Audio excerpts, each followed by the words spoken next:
Bang Jago tantang polisi.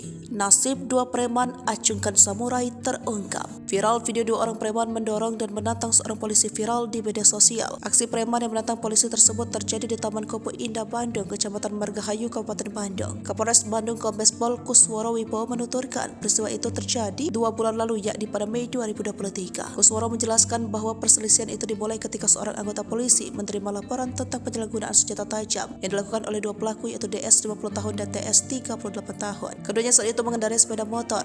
Polisi lantas mengejar kedua pelaku dan meminta mereka untuk berhenti. Bukannya berhenti, preman tersebut langsung menantang polisi dan menodongkan pedang ke lehernya. Mereka tak terima diklakson dan menantang berkelahi. Menurut informasi terbaru, anggota Polsek Margahayu lainnya mengamankan kedua preman tersebut.